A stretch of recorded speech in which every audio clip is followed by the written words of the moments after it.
Hi. Hello, everybody. Hi. You are welcome to the final episode of the marriage series. Wow, what a ride this has been. I'm so excited. So excited. Thank you. I'm sure people are getting the alerts that we are going live. And thank you so much. Thank you for being here. Thank you for always showing up. Did you see my post? I said you're my dream couple. And I've got a dream couple also here for the final episode. But how are you? Before I bring them up, I just want to quickly engage with you. How you doing? I hope you're well. I hope all is going well with you and your family, especially on the marriage front. So my name is Bolanle Daniel Enang, and I am a family life enthusiast. I do this, I was going to say for a living, but I think I do this more as I really believe that the marriage or the family, because I'm a family life enthusiast, is such an important thing, social construct in society. And if we get it right from the family's point of view, I think the world honestly will be a better place. So thank you for joining. Please invite your friends and your family. Let them come. I've got my cup here. And I need you to let me know which of the episodes did you watch and which one really last week was amazing. I learned so much about finances. We had the Akunas who talked about sex. We had the Brigways who talked about blended families. And then we had the Family Lucy's who talked about conflict resolution. So tonight, welcome with me. This super couple. I absolutely love them and you will love them. You're going to learn so much from them. So start sharing, start telling people about this, and let's dive into it. Are you ready? Okay. Ladies and gentlemen, presenting, yay, the Ogunfayos. Hello. I know. So when we were testing, it was going a bit off and on, but it's okay. We will be fine. Tonight is going to work out. Thank you. Thank you for all the people that are already here. Thank you. All right. Yes, now I see you move. Welcome. Say something to everyone that we know that you're on. Hi, everyone. It's a great pleasure being online with Fantastic. Amazing. Okay. So they're freezing a bit. I'm not sure what's going on that side, but I'm sure it will work out eventually.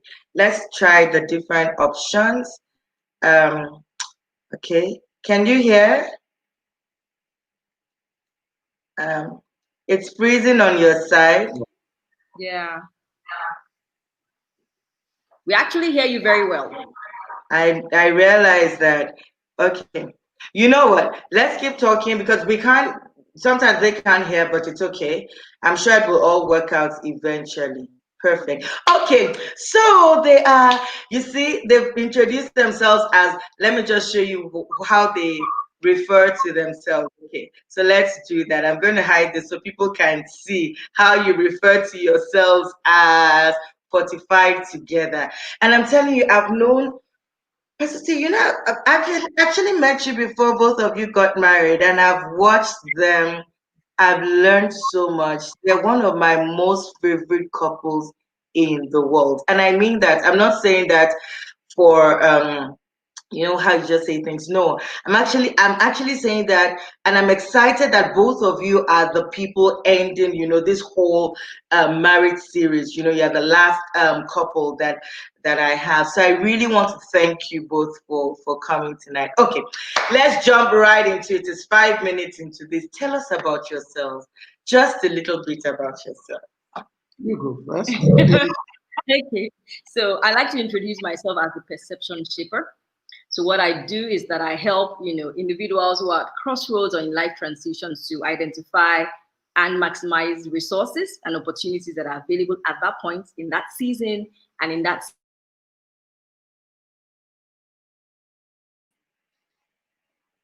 Okay. I'm not even worried. My podcast episodes are featured on iTunes, Spotify, Stitcher Radio, Spreaker, and then I'm Oh, wow. also a headshot photographer. I know that that one is usually something that a lot of people are like, Yeah. Okay, guys, they're freezing a bit, but I'm sure they'll be fine. Okay, so I think it's freezing a bit. It ceases on your side, but I'm gonna ask everyone. Please can you all type in if you can hear if the freezing is coming from my side or from my guest side. Let's just know. Um, okay. I'm sure it will work out. I have no doubts that tonight will be amazing. But apart from the fact that you're a perception, what do you call shaper. that thing again? Shaper. You are also an architect. Because when I met you, like, I don't even know how many years ago this was now. 12 years Mhm.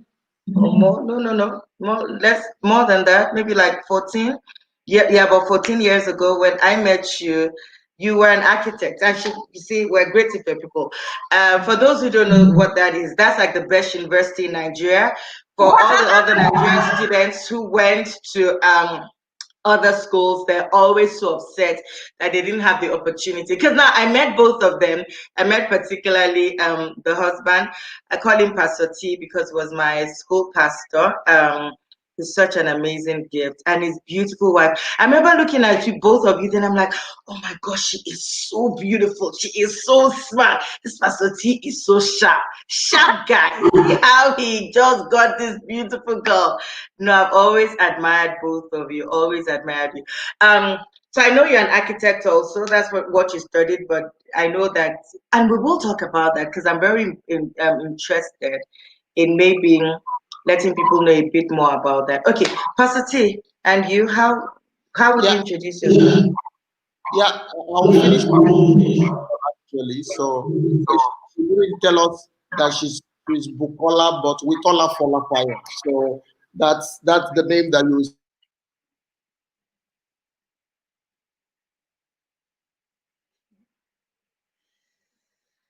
So We are freezing.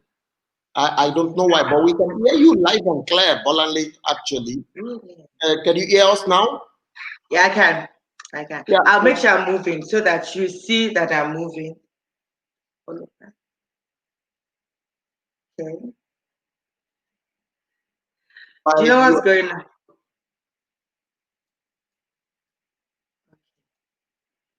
I have an idea of what may be going on. Okay. Okay, we can hear you though. We can All hear right. and see you.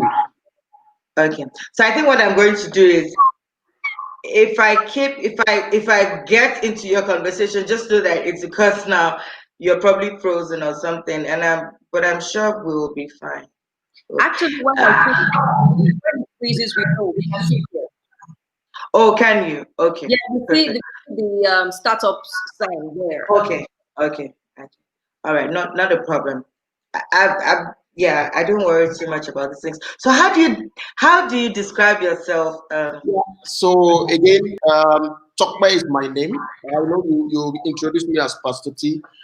That's because again, I pastor the fellowship right on campus, and I still do, though not the formal church or fellowship. I Yeah. would say I would call myself an apostle to the marketplace.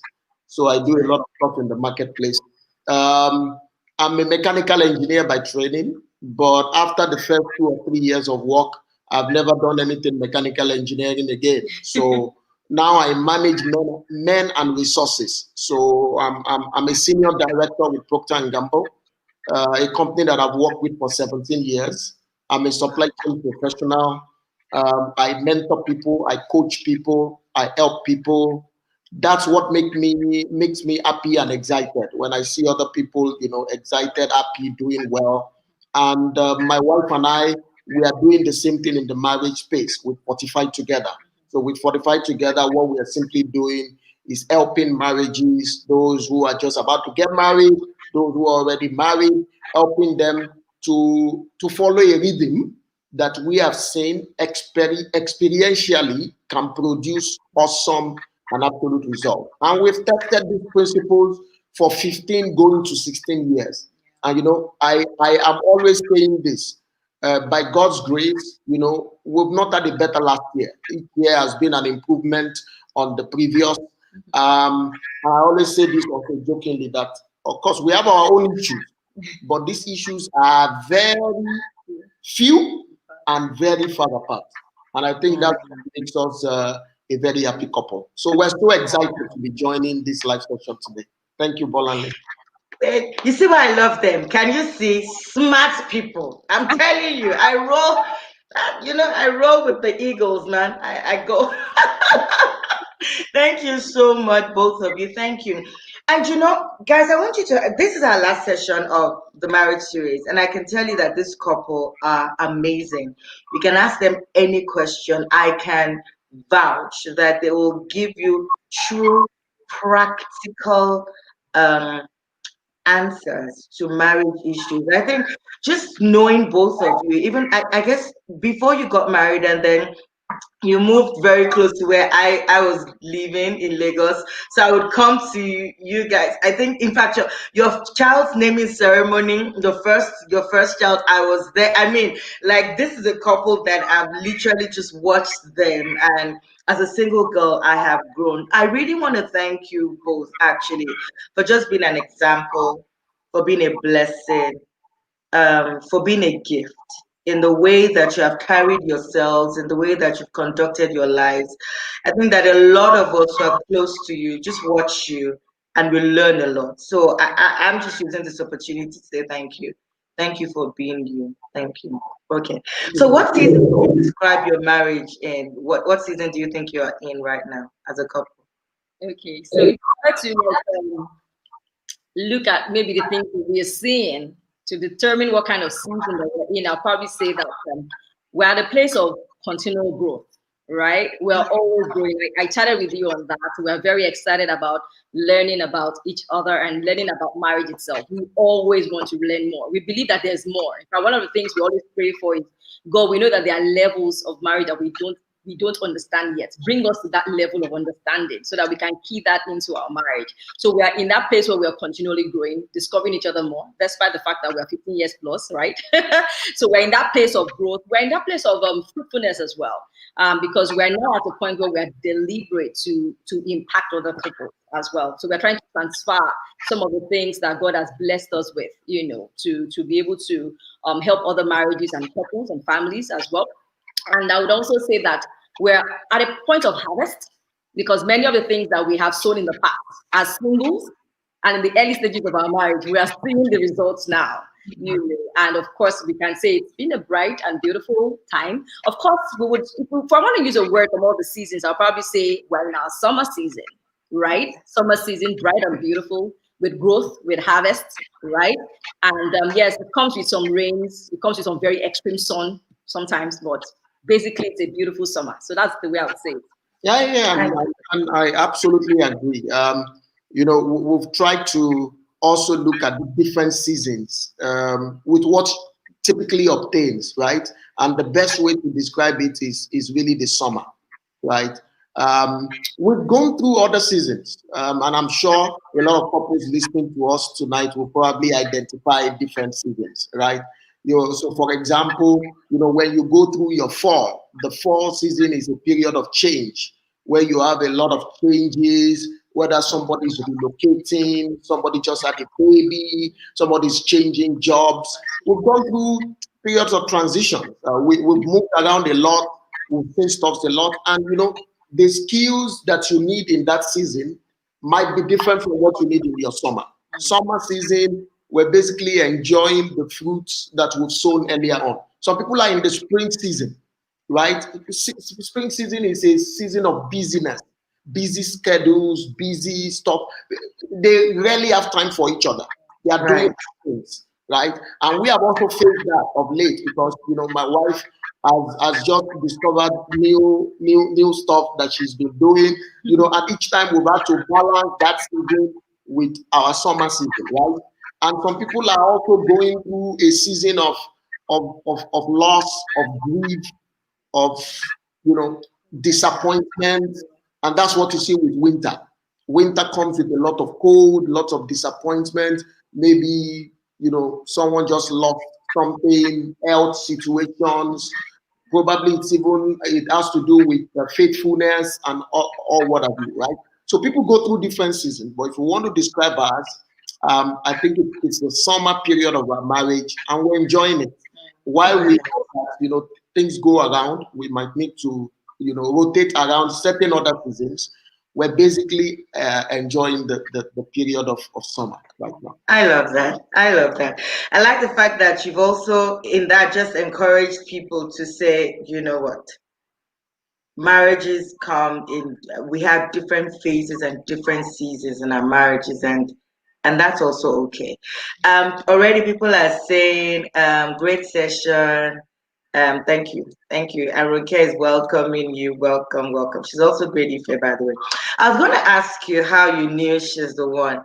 And I'm debating within myself that okay, Pastor, would you actually tell me how you knew she was the one in 1.5 minutes? I actually want, because I know it's an interesting one, but because I'm running, I have many things I know both of you will tell us tonight. I don't want to play too much. I want to just rush through that. I think first and foremost, and I make bold to say this, is the feeling, right? So, when I met her, we started becoming friends, and then my heart started doing double somersault. Okay, much more than I could explain, right? So double somersault. So the feeling started first, and then I started realizing this was someone that our values were very much aligned. And I can give you loads of stories. So fortunately, we don't have the time where we saw very aligned kind of values. Of course, our love, the things we enjoy, our interests were similar. Again, I would not say 100% the same, especially after marriage. We've seen that they were not as similar as they looked earlier on, right?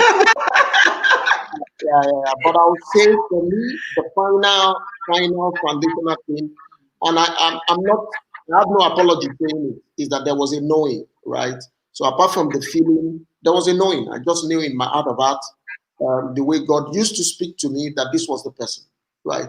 But again, the chemistry was there. I would say probably ahead of me then confirming that, wow, I think I have a goal. There's a peace in my heart whenever I think about her being my wife, right? So, wow. And you, what do you think? That's so beautiful. There was a story I was hoping you would share, but it's fine. It's okay. But what about you?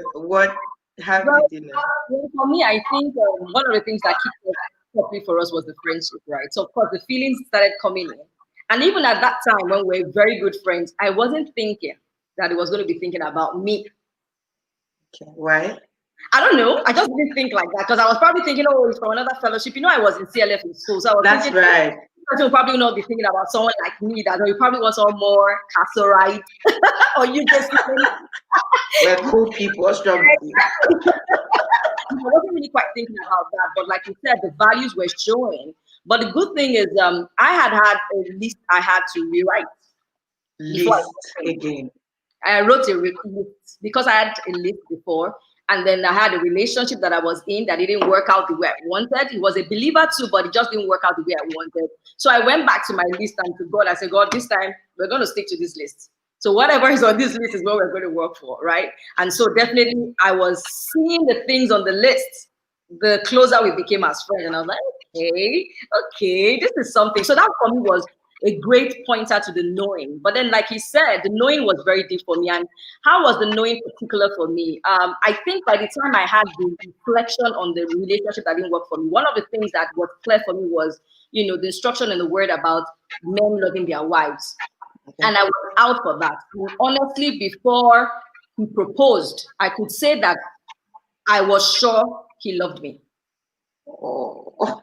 As in, I had that conviction. I had that, it's just like a knowing. I was like, this is not just flimsy love, when somebody there was a knowing in my heart. And it was like, this person loved me. I was confident of that love. I wasn't doubting the love. Maybe it was me being ready that I could have been questioning, but not the way I felt he felt about me. So for me, that was the point. Of course, talk about the God part. Definitely, we were both praying now and then. There were a lot of things we were praying about together that God was already giving answers to, But the list for me, and the knowing in my heart, it was more like, okay. He's like, person. So you see why I'm laughing? Right. Because, and I do this part because I know that there are single people or people who, have questions about was it the one, all of that. And I think that I always do that just for people to know how other people realize, oh, this is a person. And I think that a lot of singles learn a lot from this. You and Olaomi Brigwe had lists. I mean, on this show, we've had two lists now. There was flower. The first week was flower. There was list. Now there was books. And now we have another list. Goodness, all these lists. And then another person was laughter. He made her laugh a lot. So I was like, So single people out there, things to look out for. List, list, list. It works. But I see the way you looked at your wife when she said she had a knowing that you loved her. So I want to ask both of you, how have you kept your love going? What are the principles of your marriage? And because I've had a previous conversation with you, I'm very particular about those 4 P's you shared with me some 2 years ago, I think last year. We came to South Africa. That Okay. just my mind. Okay. Let's see. Again, first and foremost, I think people need to be deliberate about their marriage. Um, Marriages don't create problems; they reveal them. Many people think, "Oh, this problem is because I got married." No, marriages don't create problems. Marriage is a neutral event, right? When it leads to problems, the problem was already there. Marriage is Right. not helping you to reveal them. So people need to understand that. Um, by the grace of God, we have been deliberate about our marriage. Unfortunately, I will not say that this was from scratch. I think from the beginning we were using past knowledge, past ideas. But a couple of years back, 7, 8, 9, there about 7, 8, 9 years, we became very deliberate about our marriage. We were out of the country at that time, all alone. God took us through certain events that happened, and then we started becoming very deliberate. So, and then we discovered these 4 principles. Okay. The first one is what I call the principle of priority. Okay. And it simply states that marriage only works in the first place. Wow. Many people want marriage to work in place number 3, in place number 4. Their career is number 1. Some actually church activity is number 1. Some in-law family is number 1. I mean, extended family is number 1. Some is friend. Some sports, Arsenal Football Club, and then they want marriage to work. It doesn't work in second place. Marriage was designed to work in the first place, and both spouses must know and must confirm that the other person is prioritizing them above everything else. The only person, or the only thing, the only person actually, that should take priority above your wife or husband is your place with God. Anything else cannot be, including career. Now, there may be times when you need to prioritize your career because of certain events, but both of Right. you know that this is a season, it's not forever. You cannot prioritize career, not even the children. Some women prioritize the children above their husband. It cannot be. The marriage cannot work. So the first law is the law of priority. Therefore, shall a man leave his father and mother. So the priority will be rearranged. Father and mother will not be number 1 again. It will now be your wife, right? Yeah. Do you want to say something about that? No, On I'm priority. not Okay. really doing Now, that.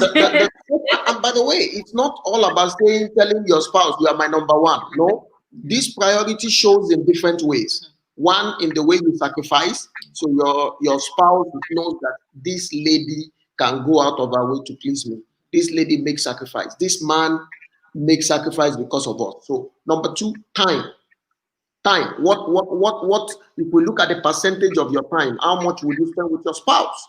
That's how you also know your priority. If you spend 3 hours watching Arsenal and only after 3 minutes talking to your wife, you're already yawning. It shows where your priority lies, right?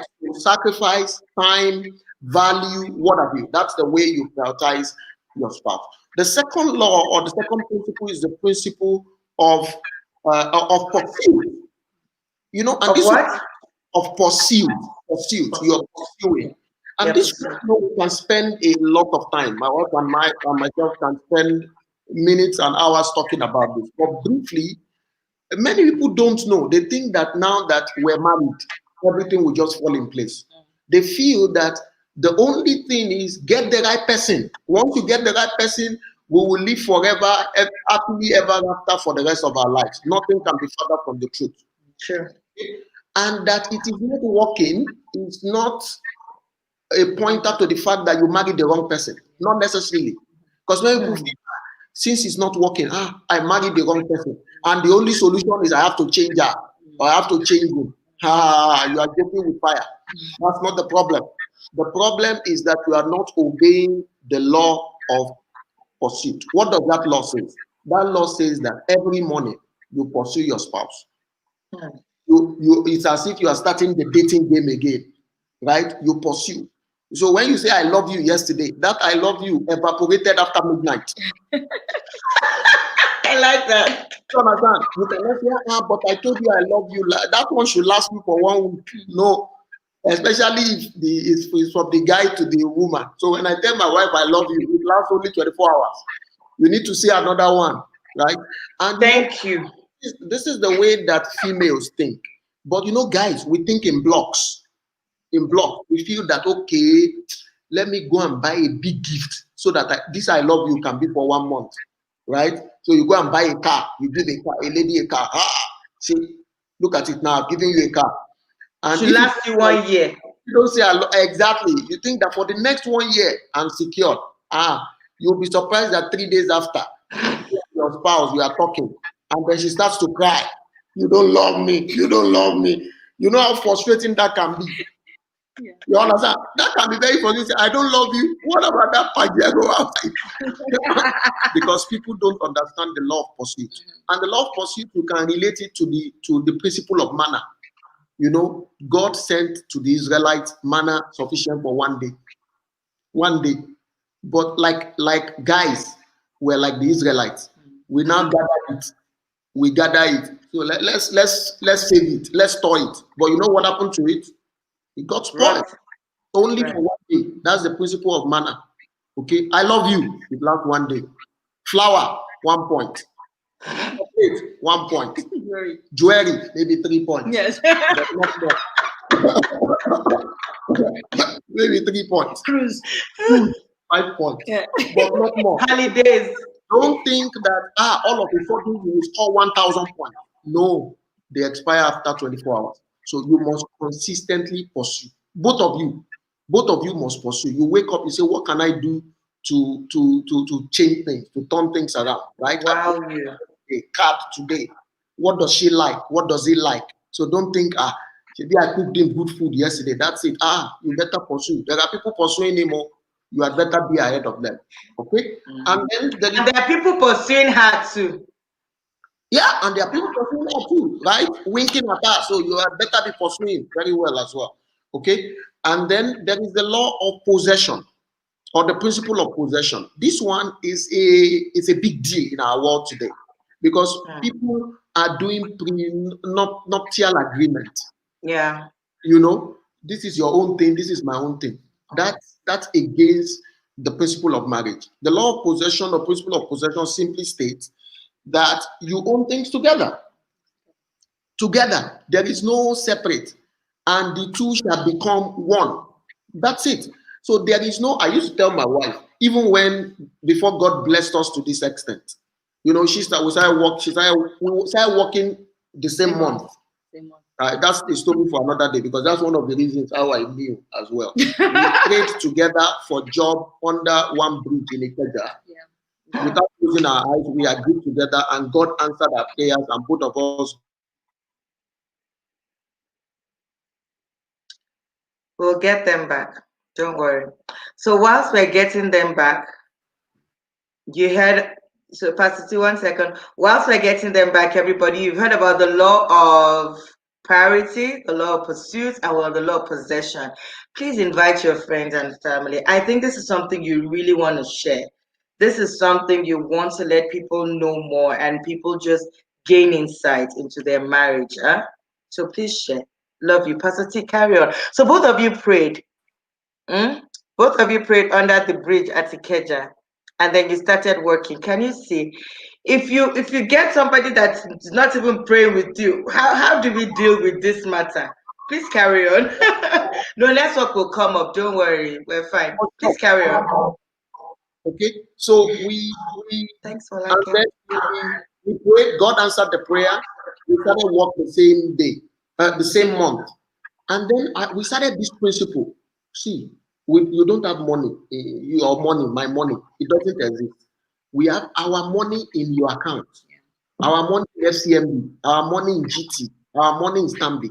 And this is a big deal for traditional people because they want to have their own. You don't have your own.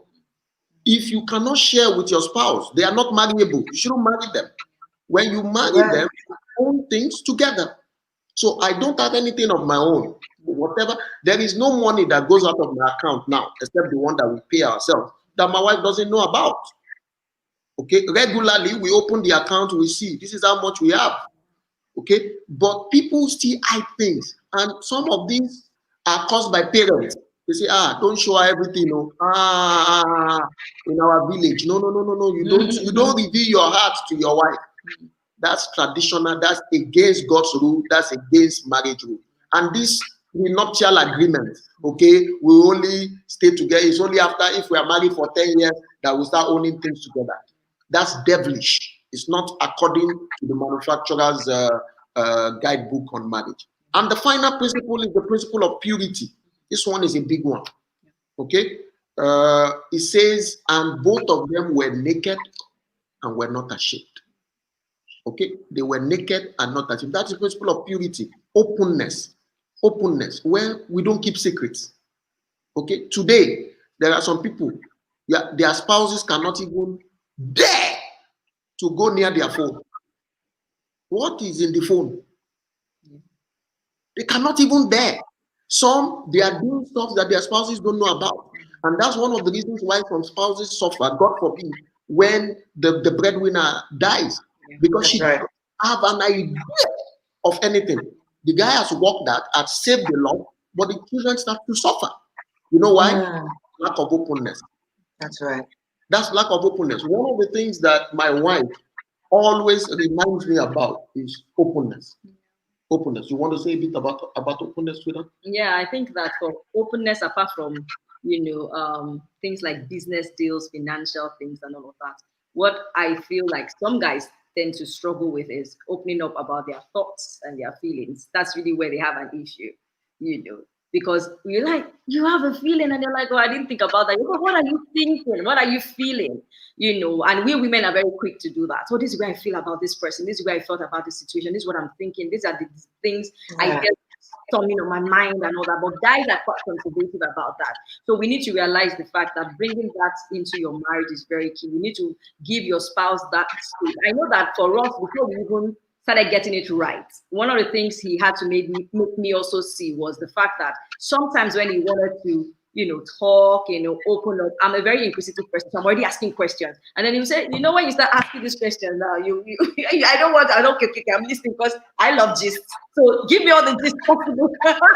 You need to understand what it's going to take for your spouse to have that space where they feel naked enough, right?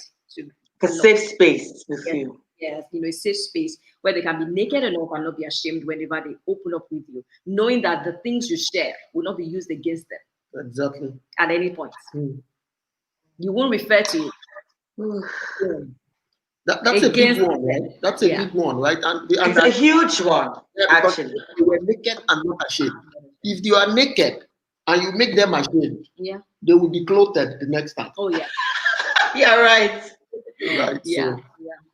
So No, you're very right on this. I mean, the reason why I did that was I remember even in my marriage that I mean, there are times that maybe Daniel had shared maybe something with me, not even anything major, or maybe something major, and I didn't react properly. I realized that I thought almost closed that door, and it's taking me time. You understand? I almost closed that door because I don't think that men typically quickly share. I don't know. Well, I've been with my husband. I'm not sure that men quickly share. And so when they share and we go ballistic or we go really, or you sort of shut that door. Yeah. And once you shut the door, mm, it takes a while. So I really hear you on that. Explain why what happened typically. So Why? we learned it as well. Again, maybe I should put a disclaimer. All the things we're hearing, we're not saying we're experts at it. We're learning No, as but well. these are your experiences. Yeah. So we also realized why that happened. I tell you why. Because God made us differently. It is like this. So the females are very physically Modest. modest, but emotionally immodest. Why? Let me explain it. You will rarely see a lady just remove her clothes. Okay, even when maybe you go out and you are in the swimming pool or in a beach, you still see a level of modesty with females. At least some parts will still be covered. Yeah. It takes a while for a lady to be physically modest. It's not the norm, It's not the norm. right?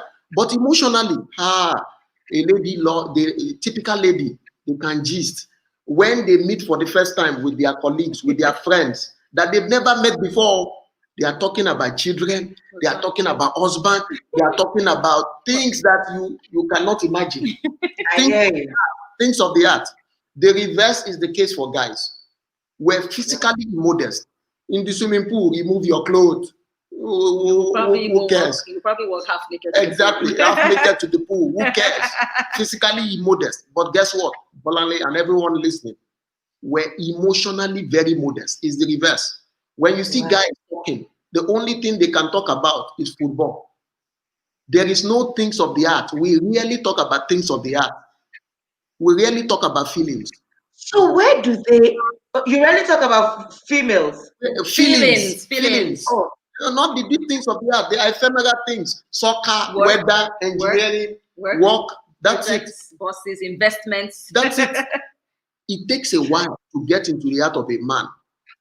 And when you get there, please let him feel safe. If he doesn't feel safe, he will not open up to you again. Yeah. And that's for every lady listening. And I'm not saying you should always say yes to everything because I don't want to make him feel bad. Nah, I'm just listening. No, but you should understand that this man is normally emotionally very modest. Yeah. So you need to tread with caution. Yeah. When you learn that principle, you would apply it better and things will work better. wow. Like both of you, honestly, wow, amazing. But I want to show this. So, Kamala Kasserai, by the way, thinks that men gist and they're more open with themselves than women. Well, yes, So, they do gist. So we're not saying they don't talk. We're saying how they actually feel, how pained they are, or how excited they are about the things of the heart. They rarely disclose. so even amongst themselves. Even amongst themselves. So for you to find a guy, that's why if you find most times when issues begin to go wrong in a marriage, the guy is the one who rarely goes out to say if something is going on in his marriage. True. The woman will tell a friend, tell a pastor, but a guy, even if he's close to the pastor, he won't tell the pastor there's something wrong. You know what? See, when I start adjusting, I'm like, yes, that is something I have noticed. Yeah. When people have bad marriages, and you yourself, maybe you're a friend or someone that has a bad marriage, you can actually see. The man will still say, we're fine. There's nothing wrong. Yeah. I don't really know what she's talking about. We're fine. And the woman is like, we are not fine. Help us. So is this the reason? Yes, it's been able to open up and connect. I don't know what it is about guys and the feelings, the connection to the feeling. But with women, we can easily say, I'm not happy today. Even when your friend calls you that day, maybe you had an issue in the morning with your kids or with your husband, because I'm not feeling happy. A guy rarely says, I'm not feeling happy. Oh, the day is somehow. You'll probably describe the day as somehow. They won't really connect it to their feelings. There's this disconnection. We women are more connected to how we feel.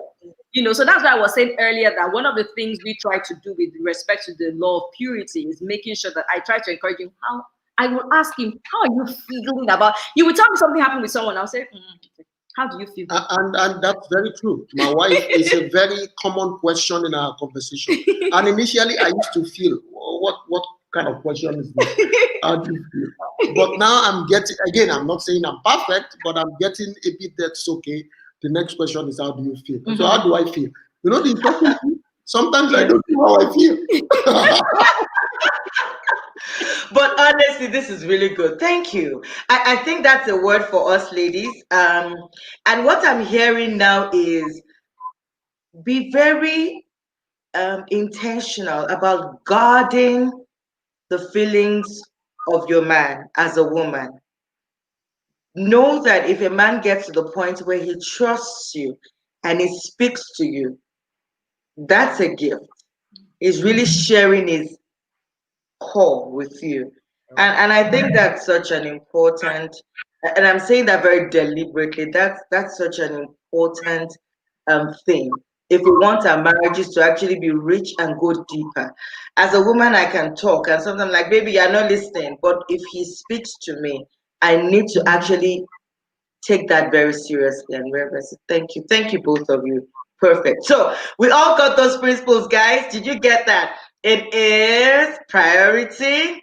Somebody please type in the comment section. It's priority, it's pursuit, it's our possession, and it is purity, openness to each other. And I'm sure that also applies to our sexual life, where we're not doing pornography, where in fact, if you like somebody else, okay, I don't know what to think about this, but if you like somebody, you actually come home and say, dude or babe, there's fire on the mountain.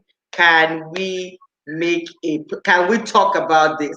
And I think the fact that your spouse feels safe with you will enable them come home and say, somebody is pursuing me or I'm feeling this way. Because if you're not a safe space, the guy is just like, peace out. I'll deal with this by myself.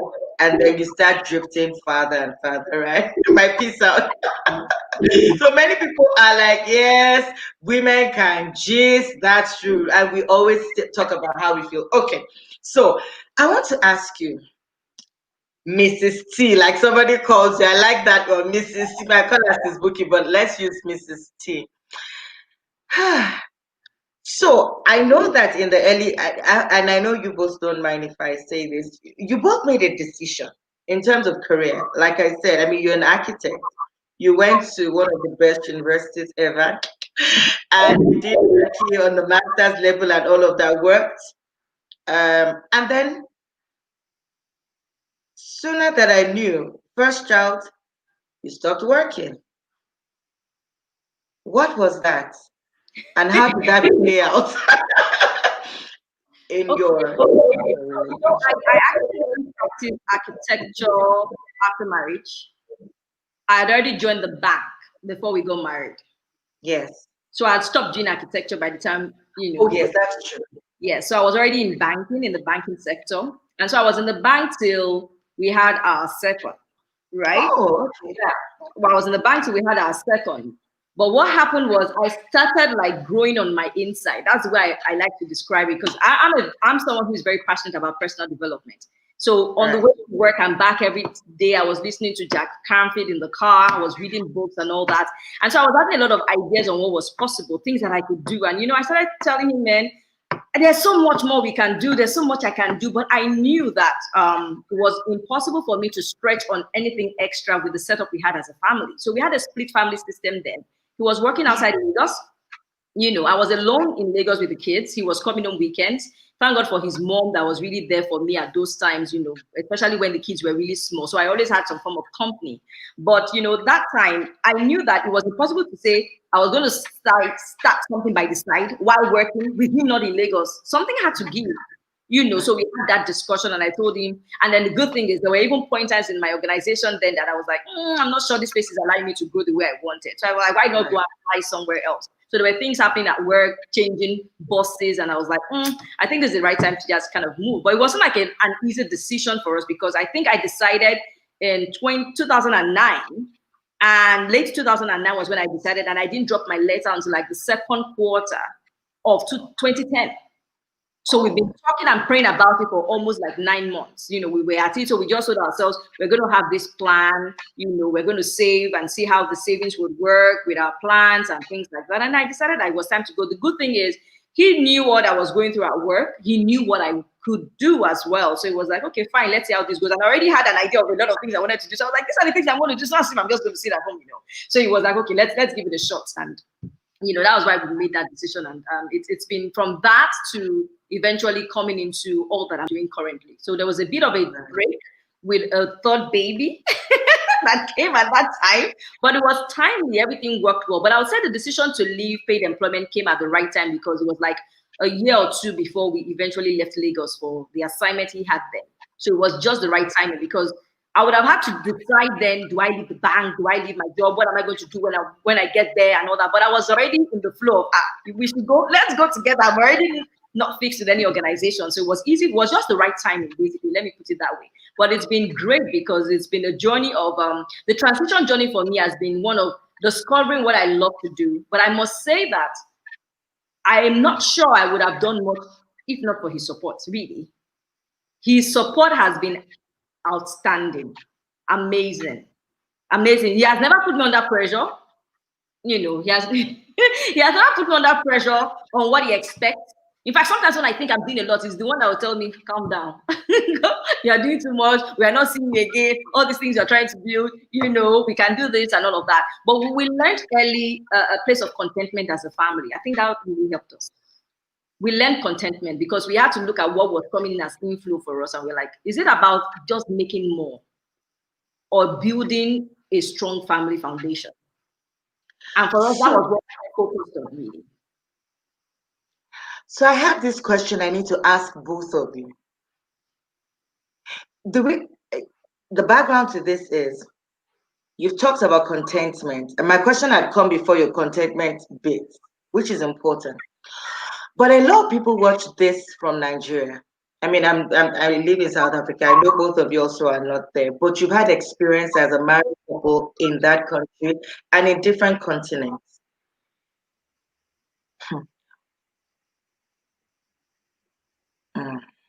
I need to word this well. How would you advise people who live in a very fast-paced system that I'm not sure it's very, okay, so I don't know because I didn't live in Nigeria as a married woman, okay, and as a mom.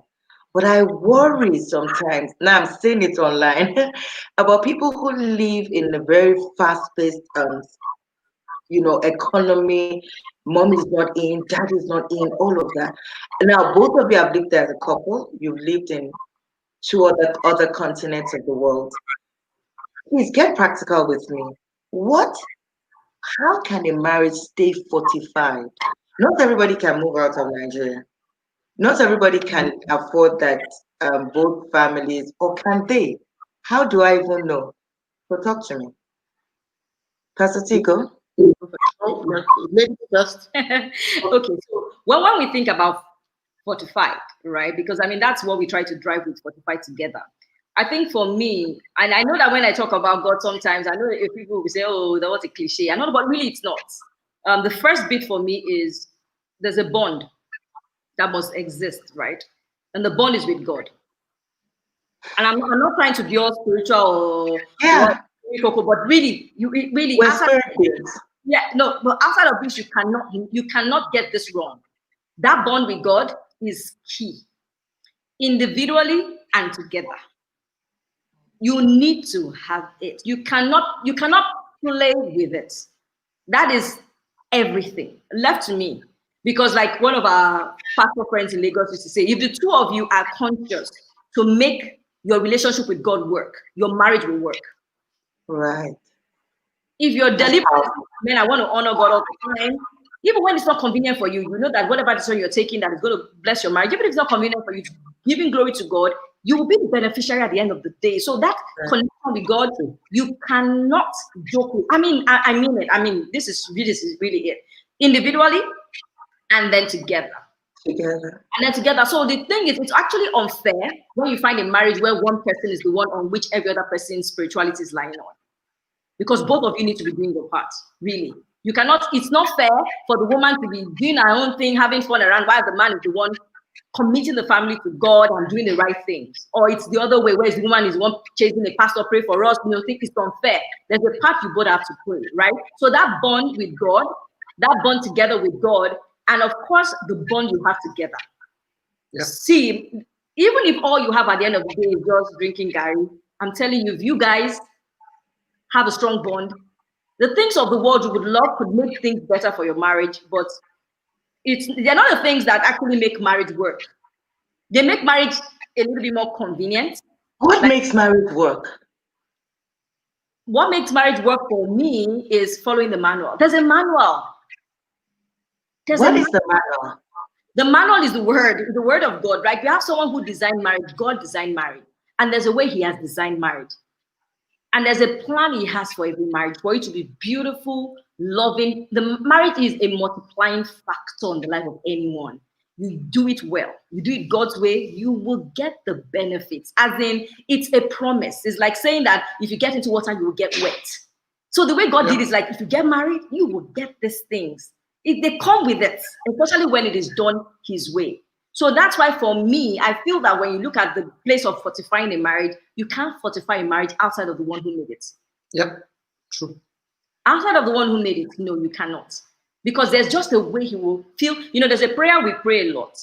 And we pray, Lord, the part in the word that says the Holy Spirit sheds his love abroad our hearts. Because at times when I know that my love is just limited, because I'm just human, and his love is limited. But I know that for me to reach him where he has a need with respect to love, I'm like, Holy Spirit, you need to fill me with love, because then my love is limited on this one. Especially maybe it's something that I'm like, I'm so disappointed about something that just went on, man. That kind of stuff. But it is the love of God that comes to fill me up and overflows enough for him to feel loved. I don't know if you get what I'm saying. So that's just this capacity part where God fills up for you. So for me, that's the bit on being fortified. But I'm sure you have something.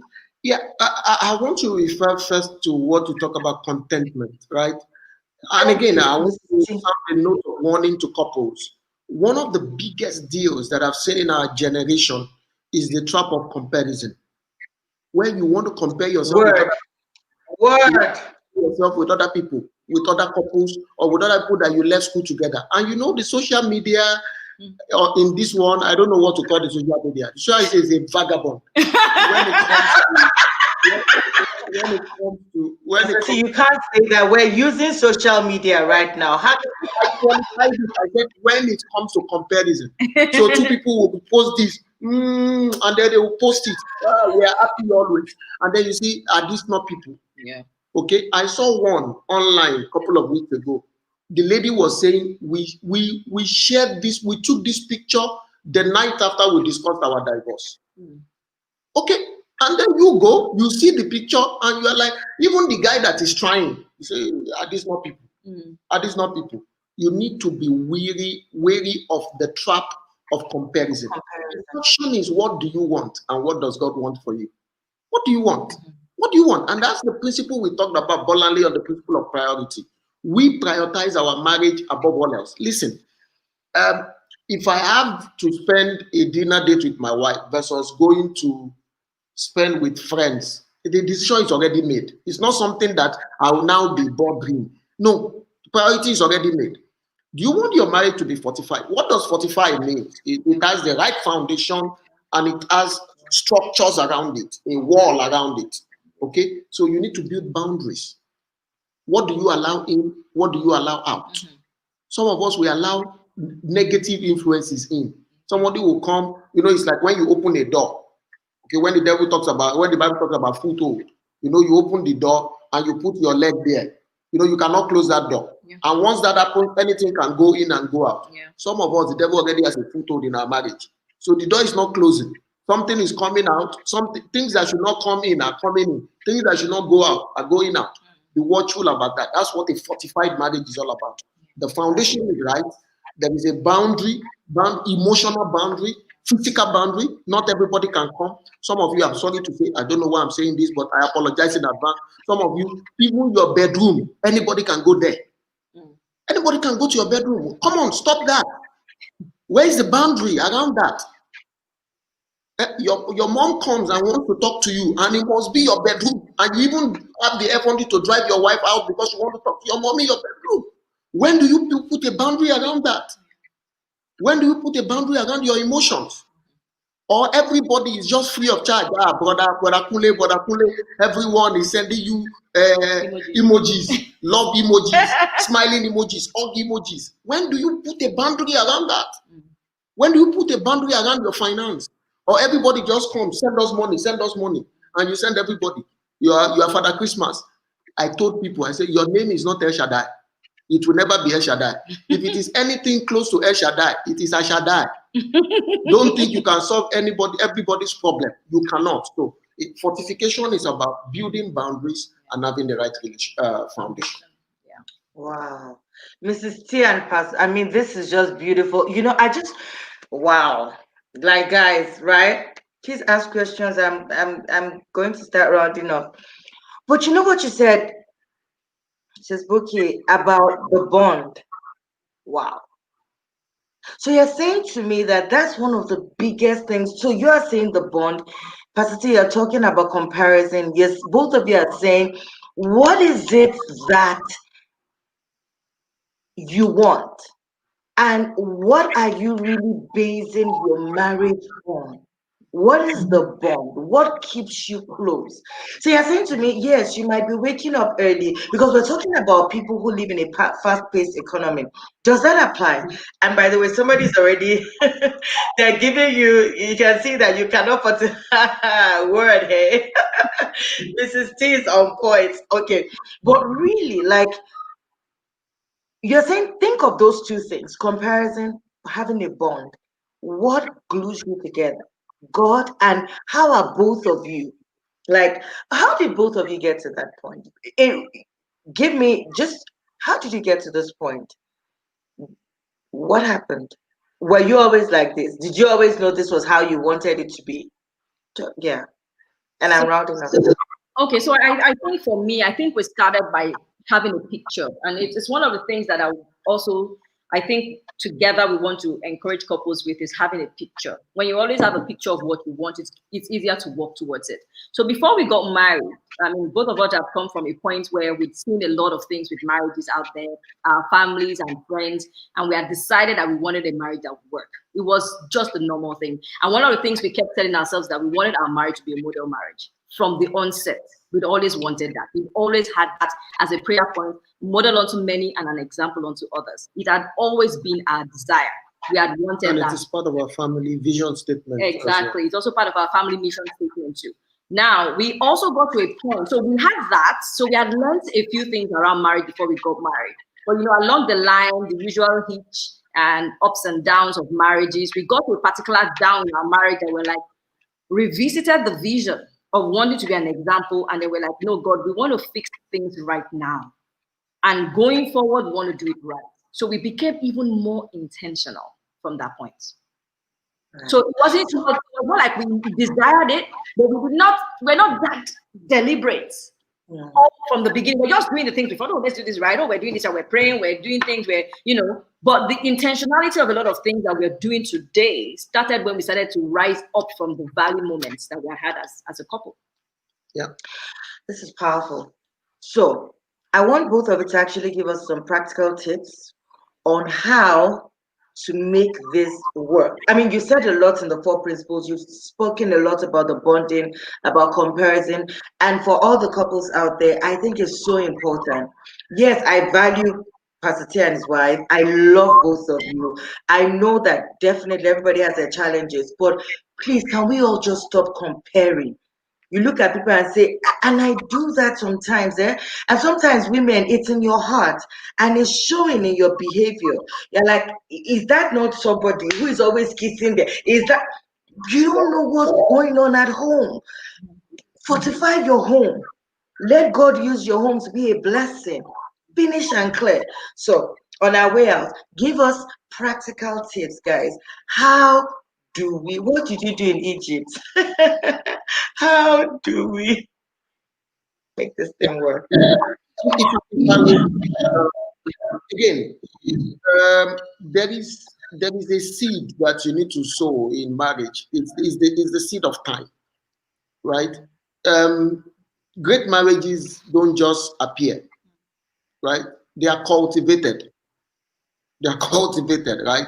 And it requires time. My practical advice: please create time together. And when I say together, I mean together. I'm not saying with the kids. I'm not talking about doing something else. Create time together. One of the things that has helped us, and we don't do it every day, but most days, when I come back from work, my wife understands that that's our time. Sometimes we're there 1 hour, we're there 1.5 hours, and the kids now know. They say, don't go and disturb them. Oh, they are talking. Or when they come, they say, when are you going to finish? You see your talk time. Have you finished? Are you done? Are you done? Because, and in this time, what are we doing? We're downloading our day. What happened? Sometimes some couples go 2 weeks without doing that. You are missing in action in the life of your spouse.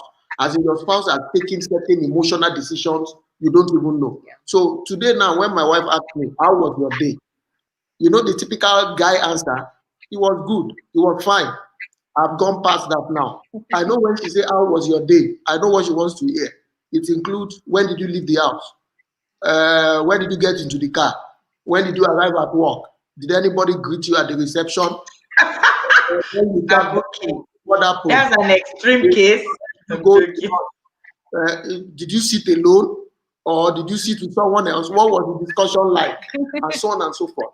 Now, maybe I've exaggerated a bit, but what I'm trying to say is they expect also detailed conversation, not fine. Yes, no. Guys, you need to develop this and talk to your wife. Speak. Yeah. So create time in your day. I would say if it cannot happen every day, it cannot be less than 3 times in a week, where you block out a time that everyone knows this is for my spouse, and we're going to talk, we're going to envision together, and we're going to resolve issues together. Yeah, I think the other thing that we've tried to do is well, I guess it's also a part of, spending time together. It's not just for talking as well. It's also for, rubbing minds on ideas about the future, things that you're feeling, things that, and we women, especially those of us that are very creative, we're always coming up with all sorts of, oh, I'm thinking of doing this, oh, I want to do this, I want to do this. And then, but if the husband knows that he can be that listening ear to the wife, you're probably going to be a strategy partner at the end of the day, because at least she knows that she can talk to you. But we put a lot of playtime. We do quite a lot of playtime things, as in, well, our own play channel is usually watching a movie. So we have series that we watch and we're like, we are sitting down together. And sometimes you see us watch 4 episodes of the season together. So we do that as well. So you need to bring fun. You need to understand what that person's fun spot is and try to engage it, because this person wants to actually do life with you. So you want to make sure that that thing that makes you tick, the person is involved in that as well. So you're not saying, when it comes to serious things like praying and the children is my husband, when it comes to fun, I go and hang out with my girlfriends. No, you need to engage your husband on those things. And the husband needs to also engage your wife on the fun things, the things that make you yourself play. And you're down to earth, you engage your spouse on that thing. You're not looking for the friend that would do those, that would do life with you. We're talking about doing life together anyway. So the highs, the lows, the thick, the thin, the rough, and the fun things, you're engaging each other on those things. It's really very important. So don't keep your spouse out of that great part of your life as well. If I may mention one other practical tip, Bolanle, and this one. Again, I told my wife, if you ask me, this is one principle that has helped me personally. It's understanding the different stages of differences. Yeah. Let me explain what I mean. You see, before marriage, opposite attracts, right? After marriage, opposite attacks. The thing that attracted you. Why are you like this? Okay, before marriage, opposite attracts. After marriage, it attacks. So, but how you are able to navigate that will help your marriage. Yeah. So at first, the first stage is you start to criticize each other's differences. Why are you doing this? Why are you doing that? You smile too much. Everybody, you are smiling at everybody. You cannot even is everybody your friend. So you start to first attack the differences, right? Hopefully you advance to the level of tolerate. So you stop attacking, but you start to tolerate. Okay, that's the way he is. That's the way she is. Okay, be smiling. Okay, but there is a higher level, Hmm. which is to celebrate each other's differences, where you start to look at, oh, my wife is great in this area. This is our strength. So whenever we need to leverage that strength to do something, but there are certain conversations that honestly I don't get involved in. When it comes to talking to an agent or getting clarification about things, I never waste my time. I just ask my wife, please do it. She knows the right questions, the right way to challenge. Because if I do it, I will go back. Sometimes 3, 4 times. You say, did you ask them this? I didn't remember. Go and ask them. Then I'll go and ask them. Did you ask them this? Who would be thinking of such a thing now? Right? But there are other areas when it comes to, wetting the ground. That's my area. She's not seeing it as a weakness again. It's more of, okay, we're different, but let's celebrate that part. So you stop criticizing, you start tolerating, and most importantly, you start celebrating. What differences do we both have? How can we leverage it to the advantage of our marriage? I think that would help as well. Fantastic. Thank you so much. I can't believe we're nearly done. We are. And I'm just going to take this final question. How do you make your partner interested in doing fun things with you? And on that note, we will be ending. Yeah. All right. I think the place to start is by being interested in what that partner finds interesting. You need to first of all give. Now, when the person has seen that most times you're doing his fun things with him, Yeah. then the few times you say, okay, can you join me to do this? Then the person will be glad to do. But if you never join, if you're always criticizing, like we said, the things that the person enjoys, even if you can't stand the fact that grown men are kicking ball around the pitch, just stay with him in front of the TV and just like manage it. In your heart, your mind may be somewhere else, and tell him, I'm going to buy you a jersey. I'm having a jersey. You like Liverpool? We're buying Liverpool. So that the day you tell him, let's go watch a movie, it's an animation. He will follow you because you've been doing his thing with him. So that's the way I think you can start. And of course, you can also merge what he likes with your own things subtly till he gets into what you like. Fantastic. I think that answers your question. Ooh, thank you, both of you. Thank you. Thank you. I am so thankful. Thank you for being here. I want people to just see, that's them fortified together. And they really are fortified together. Trust me, they're a beautiful, lovely couple. I absolutely love you. Thank you, both of you, for being here with me on this episode. I have a very sneaky feeling that we're going to bring you right back again because there's like a million things that I personally want to share the world, share you with, you know what I mean? I want to share you with my world because I know that there are things that I ask you, there are things that I observe from you that just blesses me. So thank you. Everybody, I hope you had a good time tonight. You had things that you asked, that you wanted to know. Not a lot of questions, but I'm glad that we had a lot of comments. Thank you, Larry, for your comments. Thank you, Ronke, for really participating. We're very thankful. On your way out, one tip, final tip from both of you to make your marriage work. Final tip, and then we're gone. Let's go. I think everybody listening is this. Marriage is not a necessary evil after all. Don't believe the lie of the devil. I know that there are a lot of statistics that people brand out there. Oh, 50% of homes break, 50% this and that. Those statistics may be true, but listen, marriage has 100% chance of working if you follow the owner's manual. And some of the owner's manual are the things we talked about today. If you follow it, there is no reason under the sun why your marriage cannot work and be exemplary. Your marriage will not only work for your sake, for the sake of generations after you. You're raising children. I'm not saying you should stay in the marriage because of kids. That's not what I'm saying. But note that if yours work, the chances that theirs will work and their own children will work has just increased. If yours doesn't, may I say to you honestly, their own chance has just decreased. So Marriage has 100% chance of survival if you follow the owner's manual. Yeah. I mean, if I want to add anything to that, it's just something Please close to do. that. And that's really about having, there's a big picture. Because sometimes we just think it's just about that spouse and that's it. Your purpose is tied to your marriage. You doing you fulfilling your purpose amazingly is tied to a great marriage, honestly. Because when your marriage works well, I said something earlier, there's a multiplication factor on the things you do when you have a great marriage. So there's a bigger picture, your purpose, then the things you're doing together. He said something about your children are watching you, the world is watching you. You may not know, but you are blessing someone out there because they are encouraged knowing that there's a partnership that they can enjoy when they get into a great marriage as well. So that bigger picture, we should, keep it in our hearts as we do our everyday as well. Thank you very, very, very much. Everybody saying thank you. Thank you very much. We will see you on the other side. Thank you for being here. We learned a lot from you. God bless you both. I'll see you both in a minute. Okay, I'll see you now. All right. So everyone, I hope you learned a lot. I had such a great time with them. My absolute pleasure. And on this note, we are ending the series, the marriage series. So it will be there live on YouTube. I want to encourage you, please go on, share with your friends and family, let them know. I think there's a lot of things that we've learned today on this episode.